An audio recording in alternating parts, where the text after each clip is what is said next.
akkam ooltan. OLF'n afaan lamaan haasa'u jiranii maal wanni kunin.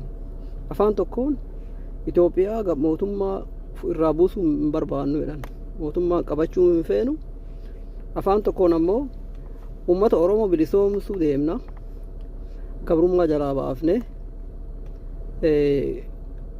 Colonialism keessaa baafne bilisummaa isaanii nagaa isaanii eeyinee mirga isaanii tumsinaa jedhan. Waan akkanaa lamaan tun akkam wal bira taati. Akkam mirga namaa eeguu dandeetta lafa mootummaa itti taatee humna hin qabne. Lakki lafa Itoophiyaa fudhachuuf hin deemnu. We're not looking to take over Ethiopia, but we're looking to liberate the Oromo people from the colonialism under the colonial government, from the oppressions. We're going to protect the rights of the Oromo people. Mirga Oromo protect Gonairani.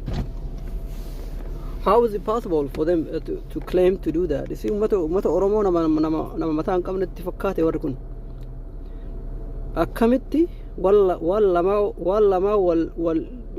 dubbin isiitu walitti hin galle ka wal loltu kanaaf deemnaa jedhan. Ummati amma lakki nu hin Oromoo mirga Oromoo eeguu deemnaa Oromiyaa fudhachuuf deemnaa jedhanii miti. Oromiyaan Itoophiyaa miti. Oromiyaa keessa ummati Oromoo akka qubatu miliyoona 10 gadi. Ummati Oromoo ka ammoo miliyoona 50 irraayyuu guddatu.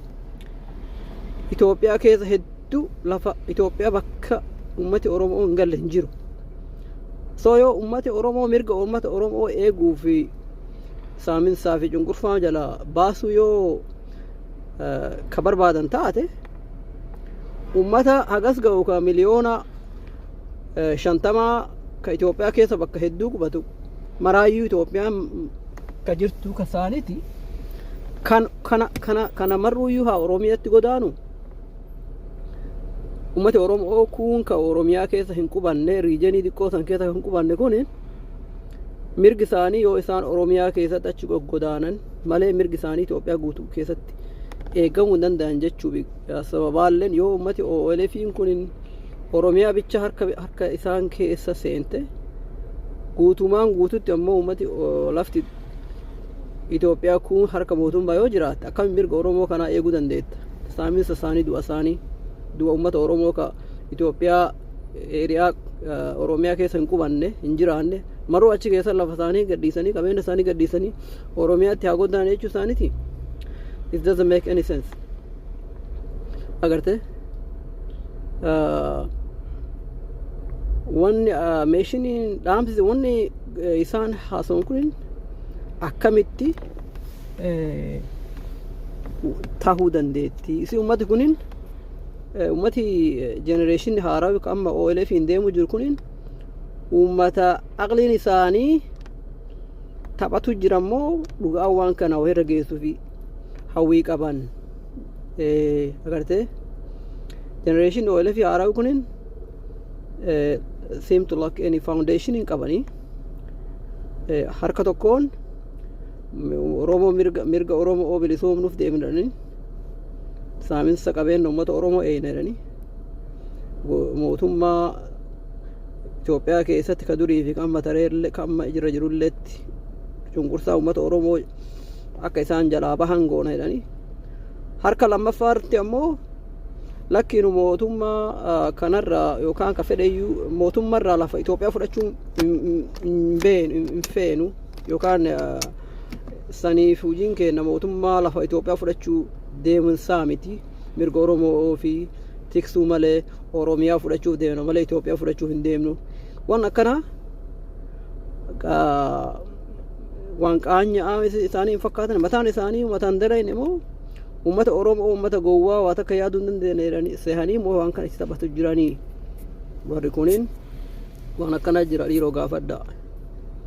How do you protect Oromo lives?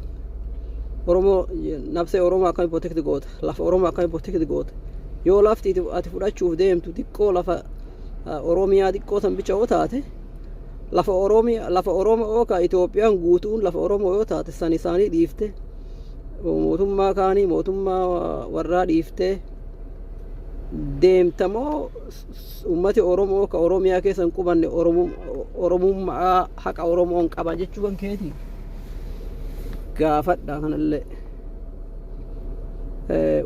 Ummati gariin waan jedhu ummati haaraa Oromoo OLF hin deemu kunin taphataa waa'ee bilisummaa Oromoo kana haasa'u isaaniitu iyyuu mallaqa guurachuu Oromoo irraa malee dhugumaan mirga Oromoo yookaan bilisummaa Oromoo baasuu fi waa takka agartee goolin isaanii yookaan tarkaanfiin isaanii sanii miti jedhan. Maaliif duuba ijoollee achi walitti guuranii militarii ijaarummaa jiran duuba biyyatti illee ijoollee sallee itti fayyadamanii saaminsa qabeenyaa uummata biyya keessaa saaman uummata san waraana biyyaa san itti fayyadamanii malee lolaa Itoophiyaa guutuu fudhachuuf deemu barbaachisaa irra gahuu miti yookaan sanii miti jettu namni yaadi gariin.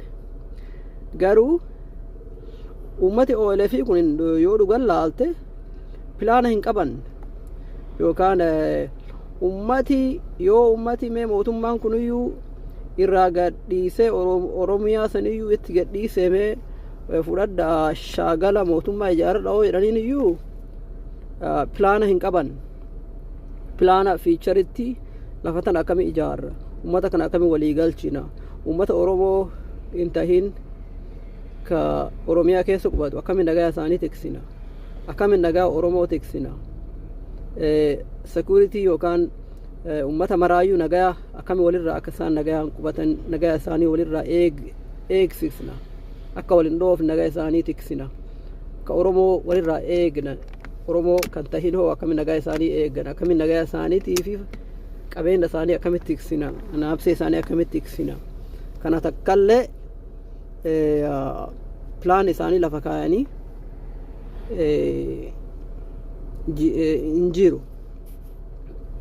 Agartee takkaamee uummata Oromoo OLF ka gabbahee plaana uummata Tigree waliin akkamitti jiraanna uummata Oromoo hin tahin akkamitti nagaa waliin jiraanna Itoophiyaa kana guutumaan guutuu fudhachuuf deemna moo ummata Oromoo ka Itoophiyaa keessa galu kana nagaa isaanii nabsee isaanii akkamitti tiksina pilaana hin qaban jechuu pilaan isaanii guduutu OLF rebellion ummati waraana OLF ka achitti waraana ijoollee gowwoo kana wali haranii deeman kanadhi malee adoon ta'ini ummati mataa gubbarratti mallaqa ummata irraa guuree nyaatu kunin waraana ummata OLF kana akka bizinesiititti dukkaa banatanii kanaan ummata Oromoo qabeenya irraa kun bizinesii saaminsa deeman ijoollee kana fayyadamanii biyyatti kun ammoo saaminsa maqaa bilisummaatiin mallaqa ummata biyya alaa jiru kanarraa guuratanii kana malee haqaan saaminsaa fi du'a ummata Oromoo irraa deemu jiru kana wahirra geefne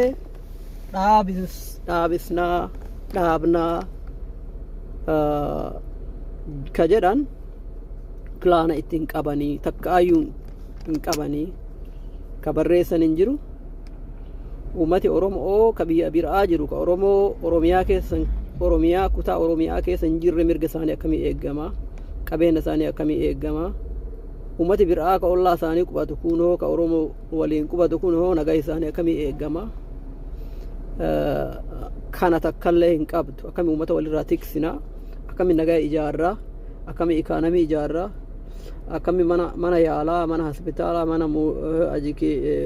mana barmootaa akkami lafa tana guddifnaa ummata kana guddifnaa takkallee hin qaban kana hagana sinii qabna yoo duuba gaafadhaa ummata kana yoo gartee ka isin dhageeffatan taate yoo gartee ka alatti wayita ala jira warri biyya